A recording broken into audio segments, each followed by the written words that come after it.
All right. So after 29 years, the Sanderson Sisters are back in Hocus Pocus 2, streaming on Disney Plus. Uh, I didn't see the first movie when it came out in 1993. I didn't see it until last year. I'm also realizing, like, I need a fucking haircut, man. Like, getting kind of feral looking. So nobody I knew saw this movie back in the day.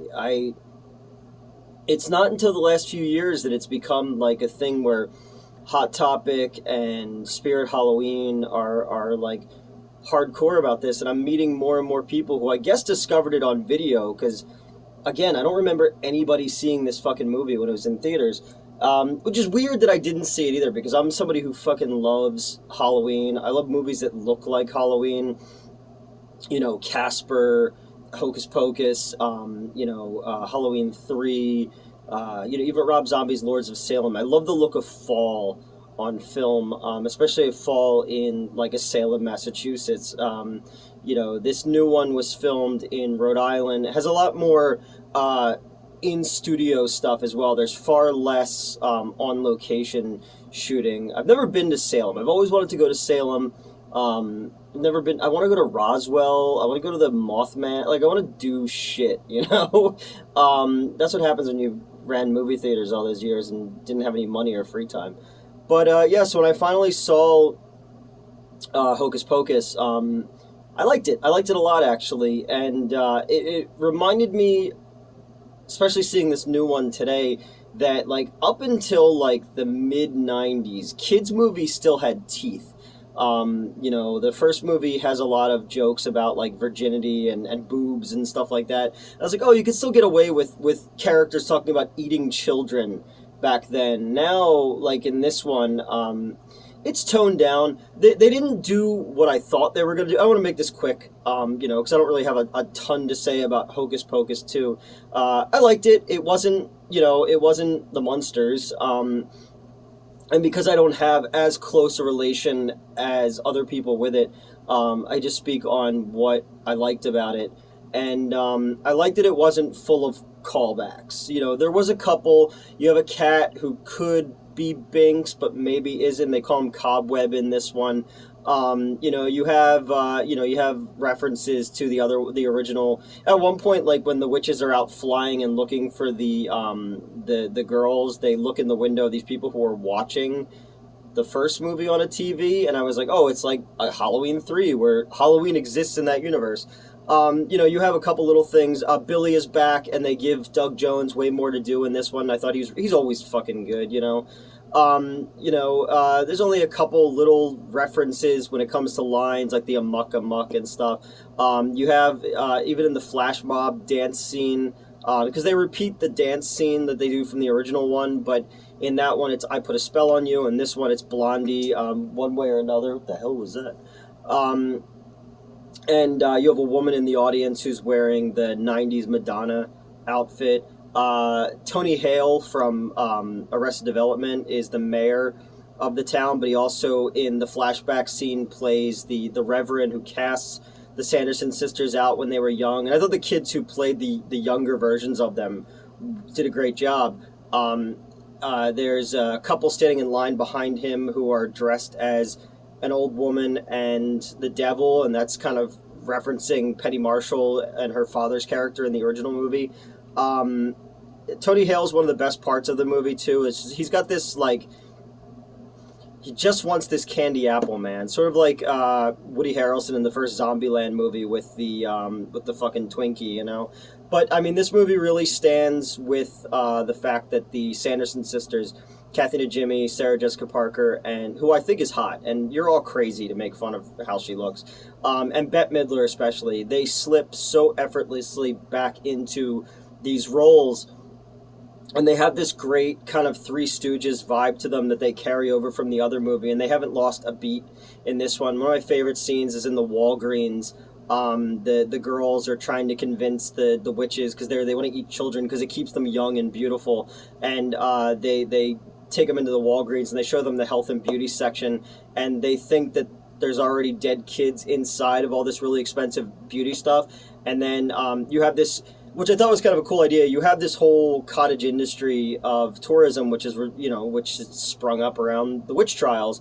And in this one, you have in reality, and in this one, you have people who dress up as the Sanderson Sisters, and they have Sanderson Sister look-alike costume contests and all that. So I thought that was cool. And these girls come up to them in Walgreens and take their picture, and the girls have like the what do they call that on your phone, where like smooths over your skin and stuff, so they think that stuff made them young and beautiful looking, and then they look at themselves in the mirror, like the reflection of the security mirror, and it's all warped and they freak the fuck out.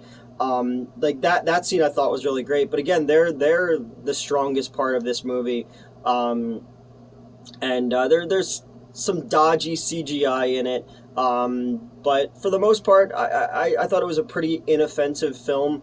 It was fun. It wasn't. It didn't do what I thought it was going to do. Was give you 50 million references to the original one, and reference characters who weren't in the movie anymore, like Thora Birch and people like that. It also didn't like do any of that faux recent Disney patting themselves on the back for representation, when really Disney's been a terrible company for years and years and years, who only just recently is accepting of people, but they go, well, that's the first gay character, but they're in the fucking background and out of focus, or, oh, that's the first trans character, which one? Oh, they're over there. It's just one of those fucking things where like companies just check boxes, and I kind of thought that this was, the way this started, I was just like, oh, is this going to be like a Fear Street kind of thing, where they're just shoving in shit that like doesn't actually suit the story, but it's just so executives can pat themselves on the back. Now, granted, I'm a fucking straight 40-year-old white dude who's had nothing but white characters my entire life, so I don't know, everybody's been, it's like, oh, that character's like me. So I understand representation. I've never felt it the way that other people do, and maybe I'm wrong about this, but I just feel like if companies are just using a gay person or a black person or an Asian person or whatever as a prop, that's not representation. Then you can go fuck yourself, But this one had actual characters in it, and it was fine. It was fun for what it was, and I kind of wish I saw the first one when I was younger. Because again, I love Bette Midler. I've always been such a huge Bette Midler fan. Her cover of Martha, the Tom Waits song, is one of those songs that'll make me fucking cry my eyes out every time I hear it. And she's great, and she just proves in this one just how great she is. And there's a lot of great physical comedy. Kathy Najimy, obviously, from Sister Act, which is coming. They're doing a fucking third Sister Act movie. That's the one thing about this Disney shit, man, is like we're getting new Willow. We're getting new, we're getting a new Sister Act movie. Like, wow, like, are there no new ideas? Yes, but is it cool that some of this shit's happening? Yeah, it is, But even, like, she's on King of the Hill, as Peggy Hill, and such an endearing performance. And I love in this one, her mouth is crooked on the opposite side. They dehumanize the witches a little bit more in this one, and give some more reasoning for it, the anti-hero thing, the fucking, Cruella, where they had to give this dog murderer pathos, But, and the score was underwhelming from the first one. It didn't have that same look, that same feel to it, but it wasn't a theatrical experience. It was for streaming, and I got some laughs out of it. And it's a fun movie to sit down and watch with kids. Will probably dig it, and just Halloween stuff, man. Just more and more cool Halloween stuff for spooky, scary season. And and it was fine. I went in with very low expectations, and I was like, oh, okay, I got some really good laughs out of that. And it all really is saved by the three of them just embodying those characters and this great energy and physical comedy that they bring it to all of it. I love, Bette Midler's character gets a broom and rides the broom, but there's no more brooms, so Sarah Jessica Parker is riding a Swiffer duster, and Kathy Najimy is riding Roombas, and then later on the Roombas sort of become like her familiars, and they like follow them around, and they eat up the salt so they can get out of the salt circle that they're in that's binding them. I don't know, it was fine. I liked for what it was. Will I go back to it again like I have the first one? Probably not, but it's it's Halloween, man, and it's cool that, you know, I'll shit on Disney a lot, and I just did for, you know, their representation bullshit. But and I don't mean representation is bullshit. I mean like the patting yourself on the back for making characters, background characters, you know, so you can feel like you're doing something. You know, I would just be like, don't include me then. If I'm not a real character, then don't fucking include me. But again, 40-year-old straight white guy, so what the fuck do I know? And 40-year-old straight white guy talking about Hocus Pocus 2.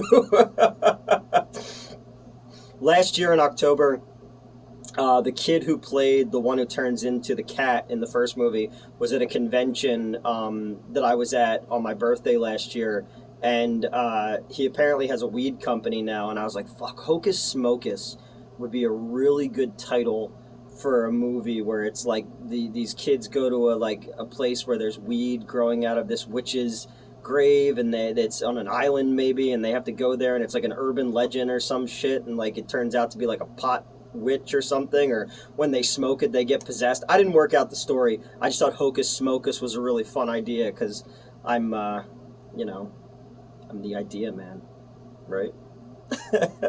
All right, that's it. Hocus Pocus 2 streaming on Disney Plus, and I've got Hellraiser coming up this week, and then a couple other things. I'm going to see Black Adam early, and the new Halloween movie, and there's going to be a bunch of shit. So yeah, this was kind of a rambly one because, again, I'm not as well versed in the Hocus Pocus mythology.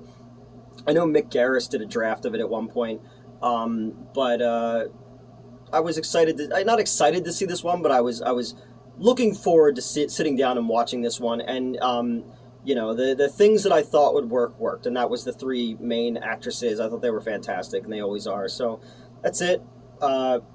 Hocus Pocus. I should write that. Have a good one.